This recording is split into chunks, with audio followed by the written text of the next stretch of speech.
What happens when a special educator who works with kids experiencing behavioral and emotional challenges uses rap music and rapping skills as a classroom exercise? Sometimes, brilliance emerges. Listen to this brief excerpt from Unrestrained, a CPI podcast featuring meritorious instructor Pattie Steele, to find out how.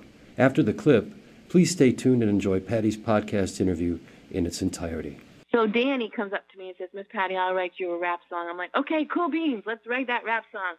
So he starts writing the rap song, and a couple of the lines just caught me. How old is Danny, by the way, at this point? Danny was only, at the time, 13. Okay. 13 years old. All right. 13 years old. And a couple of his lines that really struck me, and it just took me back, were, "Who is the key to the door to life? Don't go to the past, including a gun or a knife."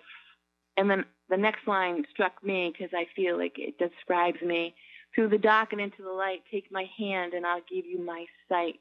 Don't go down the wrong path. You'll be left wet and dry and telling yourself you'll get better and not even trying. Doing drugs to get high and flying, but in the end, you're by yourself in a dark room crying.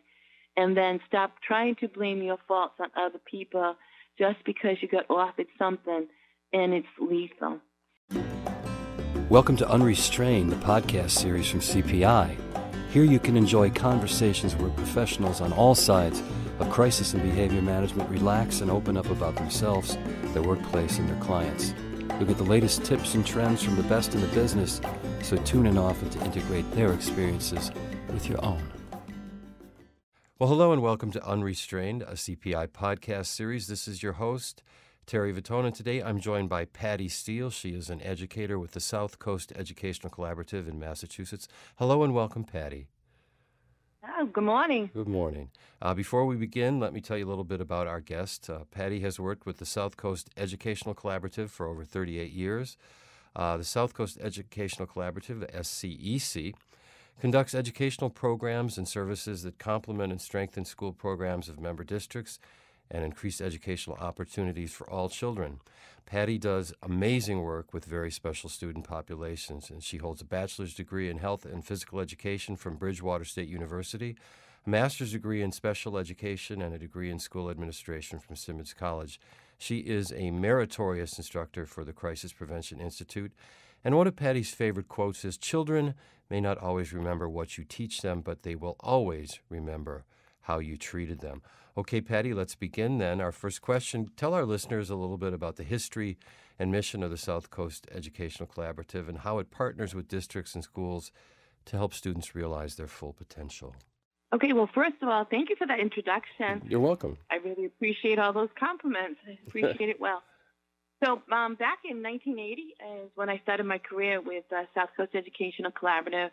And that's when all our communities were dabbling with the whole thought of reverse inclusion and deinstitutionalization and taking kids out of all these state hospitals and bringing them back into the school systems, especially youngsters under the age of 22. In Massachusetts, we provide services up until that age. So we had this program that was called a public day program, where youngsters were bused from the hospitals, and we basically needed to provide educational services for these youngsters. As the years went on, this expanded, and we ended up splitting. Originally, we were called Cooperative Productions, and we had youngsters from kindergarten all the way up to young adults. We had group homes and everything, but in around the mid-'80s, we split.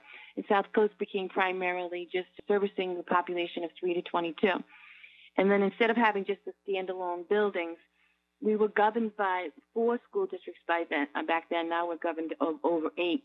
And we actually now have programs housed in public school settings where we actually provide services on a daily basis, or just provide related services such as physical therapy, occupational therapy, speech therapy, adaptive PE.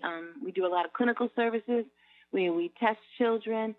And then, of course, as the years went on, we see more and more kids with behavioral and emotional concerns. So more and more, the whole clinical and the whole medical piece has just expanded and grown over the past 3 decades that I've been around. And we now have over 40 school districts that are part of the collaborative. always trying to reintroduce the kids back into the public school settings versus back when I first started teaching in the early 80s, everyone was taken out of the public school settings and put into these public day programs. Now, with the increase of autism and all those diagnoses, schools have to bring the children back into the districts because they can't afford to transport the kids out of districts to a substantially separate program. So now we are back in the school districts servicing all the children. So that's the history of South Coast. It originally started as a public day program, but now we are helping our communities bring children back in because of all the fiscal responsibilities that districts have. I see. That sounds like you're doing very good work, and it's a really kind of a progressive approach that the state has taken. Could you talk about your role in detail with the collaborative and some of the greatest rewards and challenges of the job you do? Well, I first started out, as you had said in my introduction, as a health and PE teacher, and that was a real eye-opener because here I am thinking, okay, I'm going to have a bunch of kids, teach them soccer, teach them basketball, teach them field hockey, you name it, and that's not what it was all about. It was a collective group of youngsters with cognitive challenges and physical challenges, and back in the early 80s, we didn't have the blend of occupational therapists, physical therapists. It was basically your classroom teacher and someone like myself to make all these modifications in their educational approach. And that's what I used to do. And I'll never forget when IDEA came into place, Ed Reform, a physical therapist walked in and said to me, okay, I'm ready to serve as a kid. And I'm like, what are you doing? And she said, well, I work with gross motor skills and all that. And I go, well, then what do I do as a health and PE teacher? And it just made me realize that so many services that were in the hospitals are now in the educational settings with the whole IDEA reform and everything. Mm-hmm. So then I decided that I wasn't going to be satisfied just working one-on-one with youngsters. I felt that I could do more. And that's when I went back to school and got my master's degree and then my degree in school administration. And I was back in the 90s and the early turn of the century responsible for developing level therapeutic services, bringing in OT, PT, speech, kids with visual impairments, bringing that into all the school districts. And when we started out with just a handful of kids in 1990, by 2010, we were servicing over 3,000 kids a week in the public school settings and had 54 therapists working for us. But most recently, I am responsible for all the PQA with all the new regulations, especially back in January 2016, with all the federal regulations on restraint and the state regulations. Each day, I basically review every single report of every single child who may have had to be involved in intervention, be it physical or verbal. I make sure that all the reports are written appropriately, all the I's are dotted, the T's are crossed, all the mandates are met, all the reports are sent in a timely fashion to the appropriate people, and I provide CPI training and PBIS to all our member districts. So, yeah, I'm not a PE teacher anymore, although I still have that license, but I dabble in PBIS, program quality assurance, and I train teachers in how to teach with kids with behavioral concerns. I see. So you've, it sounds like you had a very visionary approach to expanding the program and that you do get to track every day these interventions that go on. I mean, you can kind of tell which way the wind is blowing, I would imagine, just by your immersion in all these reports about exactly what's going on behaviorally with the student population. It's like I get giddy about all this data, which I guess sounds silly, but I'll be putting the reports in, and I'm like, I have an aha moment. Like, I can't wait to call up one of the program directors, and I'll call up one of our level leaders, and I'll say, you know what, we need to get in there, and we need to do a training on just setting limits or just verbal interventions, because after reading this report, it's really clear to me, had we had a more preventive approach, we wouldn't have reached that other level. And if people could have identified that this kid is in stage 1 of anxiety, stage 1 of anxiety, and then stage 2 of defensiveness, kids are losing rational thought. So don't be asking a kid, what are you doing? Because the kid just lost their rational thought. You can't ask a child, what are you doing and what are you going to do? You have to say, this is what I see you doing, and this is what we need to change. And so I'll call up the program directors right away and say, time to get a review on setting limits, time to get a review on how to intervene when you're all alone, time to get a review on this and this and this, because I'm a big, big, big advocate of the crisis development model and making sure you break it down and intervene at the appropriate steps. I was going to say, since you brought in the crisis development model and a CPI behavioral model, it's a good transition to my question. You've earned the designation as a CPI meritorious instructor, and before our interview, you said that you feel CPI training is a philosophy and a systematic approach rather than just, quote, restraint training, and that's a perception we fight against. Could you talk about that for us a little bit, Pattie? Yes, I remember having one of those aha moments. I was asked to help consult and build an alternative middle school program. So we went in and trained all the staff on the intervention approaches and stuff. And when I walked in, someone said to me, "Oh, you're that restraint trainer." And I'm like, "Oh, no, please, please, please." And I started to cringe. Don't call me a restraint trainer. I'm not just a restraint trainer. I'm an intervention trainer. And if we can get all our preventions into place and my latest thing, postventions, then we probably don't have to end up in restraint. And it's important to me that people didn't refer to me as the restraint trainer. Mm-hmm. And that's when I really went forward and made sure that I took all the advanced trainings of CPI. So I went to the trauma-informed care, the advanced physical training, the ASD training. I was like a sponge absorbing every program that CPI was putting out there, the positive behavioral support booklets. When I became I started going to the different trainings on positive behavior supports and became a coach in the school districts on implementing those. I brought in the CPI book, and when we did our refresher training that year, I said, okay, this year we're using our CPI/PBIS books. And then myself and another colleague even went to the dementia training, and someone said to me, "Why in God's name are you going to the dementia training, Pattie?" And I said, because I need to know why people are behaving the way that they're behaving, and maybe if I can figure out how our children, how as adults we digress and we don't know what we do, and people with dementia, each day it's changing and there's always a different response. Maybe I can figure out what to do for the kids as they're growing and learning, and it might be baby steps, but that's okay. Like one more thing I can learn to figure out how to put the appropriate interventions into place. Fine by me. Give me the class, I'll take it, and I'll, like a sponge, I'll absorb it, and I'll take it apart, put it all together, back together again. Nice. So, wonderful. I'm really big on that whole crisis model, and really, really trying to say to teachers, stop the negative approach, stop the always ready to react. Let's sit down, let's make a plan, and let's respond. So I think that's what got me the meritorious, because I was constantly calling central office saying, what else can I learn? What other programs you got going for me? How many people do you train in a year? Well, before we just added 3 more trainers to the collaborative, I was training upwards of 1,000 people a year. Oh, my, that's a huge in amount. Like 8 different districts and perhaps like around 40 different schools. But I do go to all those schools and also implement positive behavioral supports. I see. So that's where a lot of people started saying to me, wow, Pattie, instead of you coming in and doing restraint training, and I'm like, stop calling it that, for our behavioral programs, you should be going into the public schools and training up the general ed teachers. And that's when I said, amen to that. And started sitting down with all the principals and said, will you please let us train up general ed staff instead of this always being a special ed focus? Because if we train up general ed staff, then we're responding and we're not reacting. We're putting prevention in place. And it is really, really started to take its and run with it. More and more school districts are allowing us to come in and train up everyone.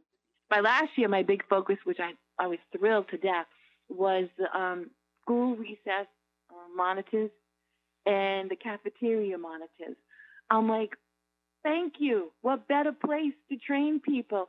Here we have people who don't have a strong educational background as far as how to work with kids, and they allowed me the opportunity to go in there and train them up because not for nothing, instead of having 26 kids in your classroom with maybe one paraprofessional, you're talking about a collective group of individuals who have walkie-talkies and have about 100, 150 kids in a wide open platform, and we expect them to keep control of all those kids' behaviors, but yet we have difficulty in our classroom with just 25 to 30 kids and maybe one paraprofessional. So that was my big accomplishment last year, and I was thrilled to death. And the Flex program really helped us accomplish that goal.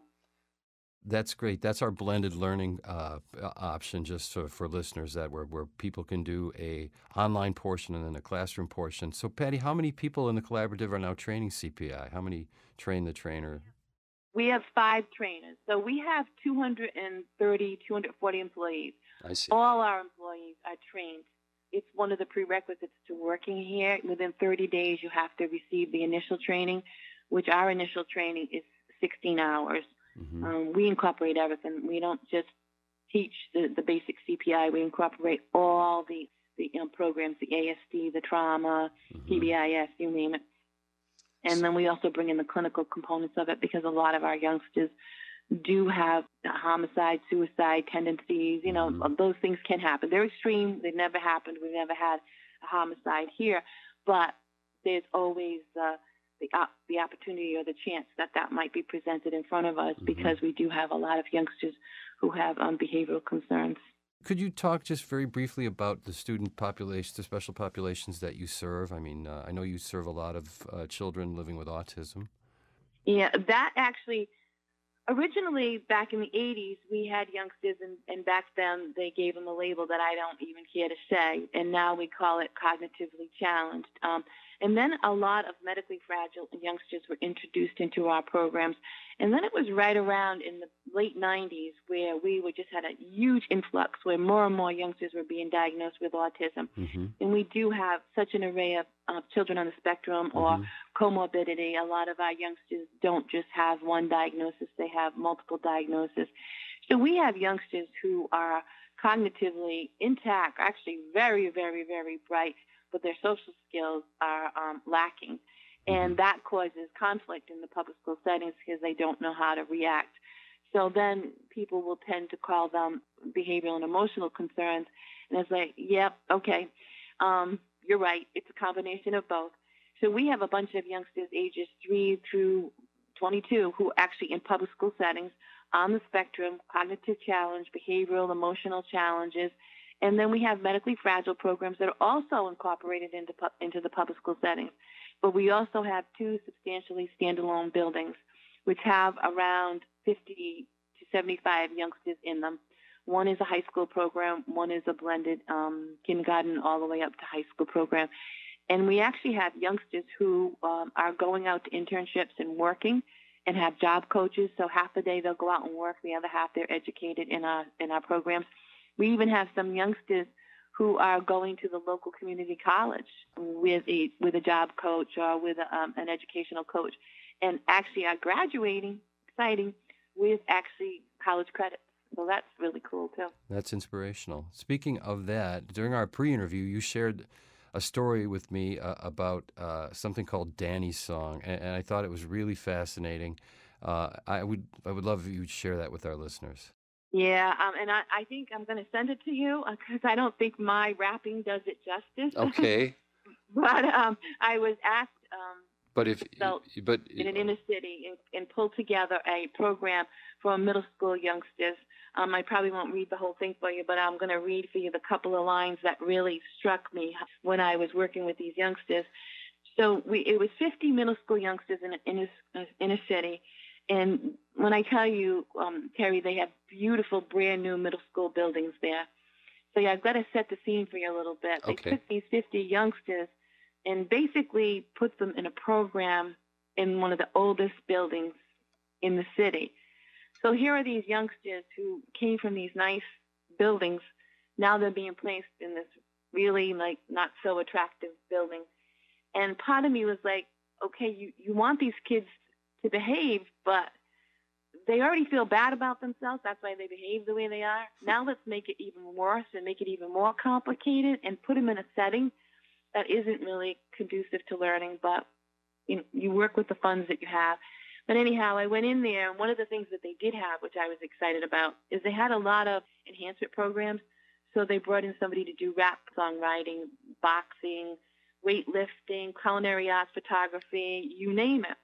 So when I went in there and did the whole positive behavior support things, I asked the kids to help me develop the rules, develop the mascot, you name it, and everything else. And then I said to the youngsters, let's write a rap song to go along and let that be like our song, like Notre Dame fighting song. Like, let's make a song for our program. What a great idea! Just right where they live, right? Right. Let's and rhyme. We all learn through rhyme, and we all know how to read through rhyme. Rhyming is very important. Yes. So anyhow, I go in there and I'm like, okay, kids, yo, let's stay in school. Following the rules is really cool. And me with my little positive Pattie hat on, and they all just look at me and they're like, okay, yeah, Miss Pattie. And that's one of the things I love too about working with these youngsters. They may use a lot of unkind words, superlatives, however you want to say it. You know the colorful language that they use. Sure. But they always end it with Miss Pattie. So I know there's some respect there. And that starts with the day I walk in. I say to them, listen, you get respect, you give respect. I don't like it when you use these kind of words, but I know it's not always easy for you. So please know that these types of words I'm sensitive to. These types of words I understand, but please always be respectful, because I will also be respectful to you as well too. So Danny comes up to me and says, Miss Pattie, I'll write you a rap song. I'm like, okay, cool beans, let's write that rap song. So he starts writing the rap song, and a couple of the lines just caught me. Now, how old is Danny, by the way, at this point? Danny was only at the time 13. Okay. 13 years old. All right. 13 years old, and a couple of his lines that really struck me, and it just took me back, were, who is the key to the door to life? Don't go to the past, including a gun or a knife. And then the next line struck me because I feel like it describes me. Through the dark and into the light, take my hand and I'll give you my sight. Don't go down the wrong path. You'll be left wet and drying, telling yourself you'll get better and not even trying. Doing drugs to get high and flying, but in the end, you're by yourself in a dark room crying. And then stop trying to blame your faults on other people just because you got offered something and it's lethal. And when he started that song on, I started reading it. And the fact that he put it together in less than 30 minutes, I just said, oh, my God, Pattie, take your rose-colored glasses off.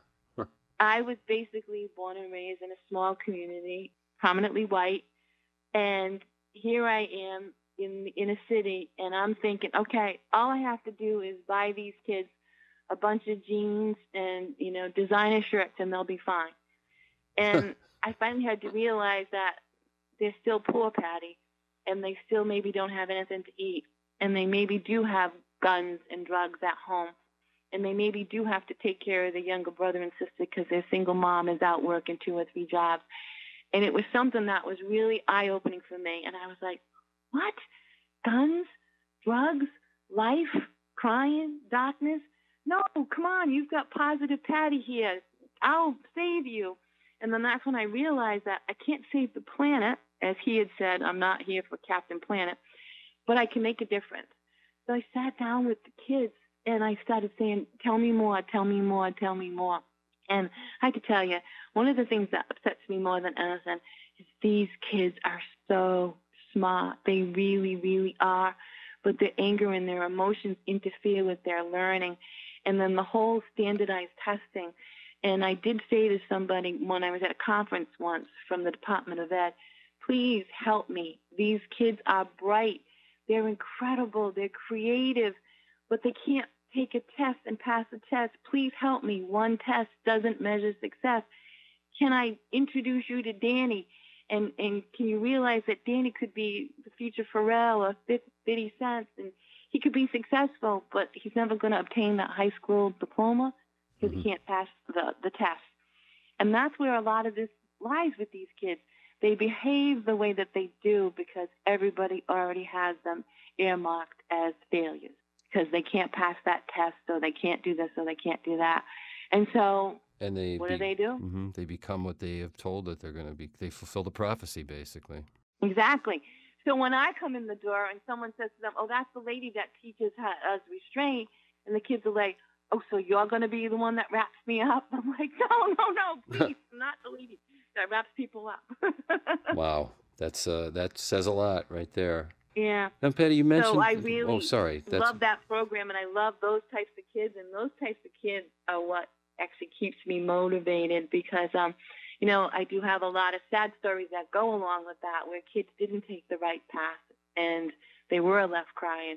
Mm-hmm. But then you have the kids, like when I did my testimony for my meritorious, then you have the kids who come back, who became a police officer or went on to be in the Marines or whatever, and they come back and they hug you and they go, "Thank you, Miss Pattie. Couldn't have done it without you." And then, like you say, "Thank you. I couldn't have done my job without you." Nice. Well, it's inspirational to hear that, and I'm anxious to print that wrap. And thank you for sharing it with us. It's really, really, I think will bring a smile to everyone's face who hears it, and also a lot of consideration for what that expression means and how important it is and how articulate it is about the situation as Danny saw it. You mentioned during our conversation that you're a believer, and I know this from our pre-interview, but you mentioned it a couple times in our interview today. You talked about PBIS, or positive behavior intervention and supports, and could you talk about how that fits into the work that you do there at South Coast? Yes. So, and interestingly enough, I went into a small community, actually one of my own hometowns, and implemented PBIS. And I had this one person who had been a teacher for many years, like myself, and she came in and she was listening, and she was being a bit of a Debbie Downer, negative Nelly, but that's okay. It takes a lot to bring me down. And she was challenging me and asking me all kinds of questions, and I said, okay. And she said, "Kids need to be accountable, though, Pattie. Here's the problem. People like you don't make these kids accountable, and that's why we have all these kids who are very young doing this and doing that." And I'm like, "You're right."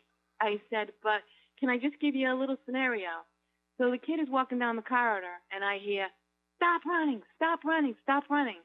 So you have 25 kindergarten kids. One is running, and everybody's watching you yell at the kid who's running. So don't you think you're complimenting negative behavior instead of showcasing positive behavior? So I said, let's give this a try. And I created all the little tickets and stuff like that. And I said, in the morning, we're going to remind the kids as they're walking down the corridor that following the rules is safe, respectable, and responsible. And walking feet are safe feet, so it's important to have walking feet. Mm-hmm. I said, now I want you to take these tickets. And every single kid is doing it the right way. I want to give you a ticket to give to them. The kid who's running down the corridor, I don't want you to showcase him. I want you to keep showcasing the kids who are doing it right. And it was funny because, I think about 3 months into the system, she pulled me aside and she said, "Pattie, okay, I want you to know, it feels so good to give a kid a compliment rather than constantly yelling at a kid to stop doing something wrong. Mm-hmm. Can I be on your PBIS team? I know the chairperson from last year is stepping down. Will you consider letting me be the co-chairperson?" I'm like, well, I'm only one member of the team. I said, absolutely. She went on to help me write a video that we did on safe, respectable, and responsible. Here are the rules. We ended up bringing in the high school kids to do a video with our kids. And Miss Negative Nelly, Debbie Downer, she wrote all the script out, practiced it with her kids and everything. And she continually says to me how much she can't get enough of it. And then she says, "What's that CPI thing that you do? Can I go to that training? Or is that just restraint training?" And I'm like, "No, it's not just restraint training. Yes, you can go." And then I talked to her principal and said to her principal, "Will you please let her go to the initial training when we do the initial training?" And she ended up coming to the training this year. And at the end of the training, she's like, "Thank you, thank you, thank you, thank you, thank you." And I said, "Well, you're welcome, but thank you for letting me be a member of your team." Well, what a great illustration how a positive support can start to change culture in a school. You wrote me back in August about this, and this relates that many of the communities you serve have what you called blinders on when it comes to extreme behavior. And I think, someone who's just yelling at kids, that's maybe not such an extreme behavior, but it's certainly a blinder about not offering a positive support or an intervention. And how do you think that these communities that have these blinders on could best kind of rethink their attitude towards being more inclusive? Well, it's funny because, we start the PBIS at the elementary schools, and so now a lot of these kids are in the middle school, and then they end up in the high school. And we were talking about it one day with fractions, and then pairing the interventions for the infractions. And I started laughing because I said, in elementary school, typically we don't give detention. But why is it all of a sudden the kid who's in the elementary school is now in the middle school, and he's still just running down the corridor, but now he gets detention? So I was talking to a couple of teachers, and they said, "Oh, you're so right, Patty. We have such repeat offenders." I said, "Well, do you do something with restorative practice?" She said, "Oh, well, they have to do that reflection sheet or whatever." I said, "Yeah, but do they just write down what you want to hear to get out of the detention and have the exit ticket?" She said, "Well, yeah, you're right." And they're right back in detention the following week. And that's what I mean by the blinders. It's like, okay, I get it. I work in special ed, so I have lots of low numbers. And a lot of these big public schools, you've got 1,200 students, or you've got 800 kids in a middle school and everything. So you have to have some restrictions and some set rules because you just don't have enough staff to give all that individual attention. But I said to one of the principals, I said, "Would you please rethink, though, your reflection sheets, your think sheets, your forced apologies? Why would you ever force somebody to make an apology? They're only going to say what you want them to say to get out of the situation." And I said, I would like to talk more about restorative practices and pre-correction first, opportunity to respond, then correction, then, if needed, a restorative practice. And I said, that only comes through people having training, though. You can't just have, if you have a staff of 300 people, you can't just have 5 or 6 people doing it all. You have to have at least 80% buy-in. But the biggest thing is you have to have the buy-in from the administrators. And so if all you're going to do is punish a behavior instead of correcting the behavior, then just go keep banging your head against the wall, because each year is just going to be another set of kids.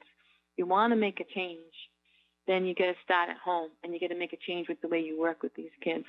And you got to put in restorative practices, not punitive practices. Excellent.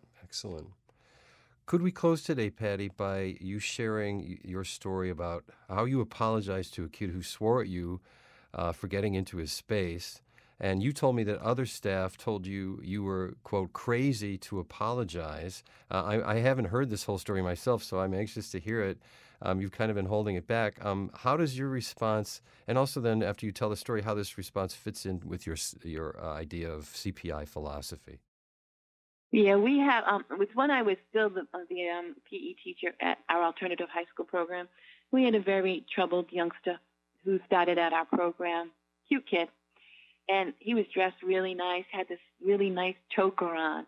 And once again, positive Pattie sometimes has to recognize that not everybody likes to be hugged. Not everybody is as positive as I am. And some people just see life through the gloom and doom glasses. So I was trying to get him involved in the group and everything. And I went up to him and I was like, "Wow, Mikey, I like that necklace." And I went to touch it. And he just, "Get your blanket hands off of me, stay the blank away from me, da-da-da-da-da." And I'm like, "Okay, sorry about that, Mike." And I said, "So can we get back to class and let's get back to doing what we're doing?" So my assistant wanted me to, send him into the building right away for him swearing at me and everything. But I just said, "Okay, well, let's pick groups, and we'll talk about that later." So we had our groups and everything. And then later on, I pulled him to the side, and I said, "Michael, I'm very sorry." I said, "I know I have a problem. I just very, very positive. I'm a very touchy-feely person. I come from a very huggy-kissy family. I'm sorry. I didn't mean to invade your personal space, especially on your first day here. You don't know me. I don't know you. That was wrong of me to do that. But let me ask you, please, if you have a problem with me, please don't use foul language in my class, because you get respect, you give respect. And I agree. It was wrong of me. You probably felt disrespected by me invading your personal space, and I apologize for that. But I also need you to not use that kind of language with me in class. I need you to recognize that I'm the teacher here, and I need you to follow the rules as well, too. So how can we come together to make this right?" And he apologized to me for his actions. And later on, one of the assistants heard me talking to him, and that's when he said, "Why did you do that?" And I said, "Because," I said, "you're right, I'm the teacher. okay? But it doesn't mean that I always do things right. These kids are coming here with behavioral and emotional concerns. And I said, I've got to learn to take my rose-colored glasses off sometimes because it clouds my ability to understand why they're behaving the way that they do. And I turn to them, especially with the CPI training, and I say this a lot in the CPI trainings, kids don't sit at home and plot. What can I do to aggravate Miss Pattie tomorrow? They don't. They have plenty of other things that they need to be doing. They don't sit there and plot. I mean, maybe one or two do, but typically kids don't sit at home and say, how can I go into school tomorrow and really aggravate Miss Pattie during class? They have other things to contend with. So I said to him, I had to learn that I was wrong. But in my class, here are the set of rules. And I promise if you don't want me to be in your space, then here's your space. Let's come up with a mutual arrangement, how you're going to be respectful of your space, but also be respectful of actively engaging in my class. Mm-hmm. So a very just compassionate and supportive, and truly you saw it as an integrated experience, and that led to the apology. Yeah, and one of the things I've learned more and more is that was my postvention. And in my trainings lately, especially as a person who reviews all the records, more and more I'm recognizing that postvention is the last step. You know, when we get through everything else, everyone's like, oh, yeah, now we got to do postvention. But unfortunately for many school systems, we don't have all the people who are involved in a situation in that building all day long. So you can't wait till the end of the day sometimes to do that postvention. And you can't wait till 3 days later when that therapist comes back or whatever, because then that's too late. So more and more I'm recognizing after I have to do all these reports and review all these reports, the real importance of postvention. And we have been really, really trying to revamp that. I did print out one of my fellow trainers posted online a nice coping model that they pulled together as part of the CPI training. So I printed that out, and by the way, I'm probably one of the ones that goes on the CPI resource website all the time. I'm always pulling things off there from fellow trainers and stuff, and we're really focusing on the coping model and the whole postvention. And when my colleague and Frank Gallagher and myself went to the training this past summer, we really focused on how can we use the matrix. How can we use all this stuff to do more postvention? And because to me, the best prevention is postvention. Excellent. Reviewing that postvention will give you the best prevention for the next situation. And that's a very, very powerful point to close on. We continually stress, the experts in our organization certainly stress the critical importance of postvention, and to have you sum it up, the best prevention is postvention is a great way to wrap our interview today. Thank you so much, Pattie. You've been fascinating and inspirational. Thank you. Yeah, and I mean, just not just my accent. No. I mean, your enthusiasm, the positive vibe that you have. That's just so dynamic and forward thinking. Really, I think you've had sounds like a very transformational effect in your work and. So thank you very much for the interview. My guest today has been Pattie Steele. She's an educator with the South Coast Educational Collaborative. So thanks, Pattie. Well, you're entirely welcome. It is indeed my pleasure. And if I can just say, CPI, Crisis Prevention Institute, it has indeed become a family for me. It's not just an organization where I received a certificate. It's become a family. And the resources and the tools and the training and just the contacts and the networking that I have made over the past 15 years has helped me be successful.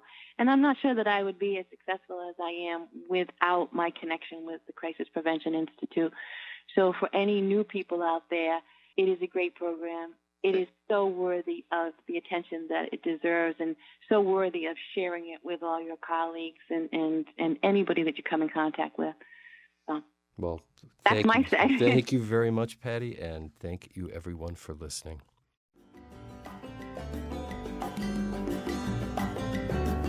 Thank you for joining us today on Unrestrained. Tune in again soon for another interview with an expert in behavior management. Until then, this is your host, Terry Vittone, hoping your intention is prevention.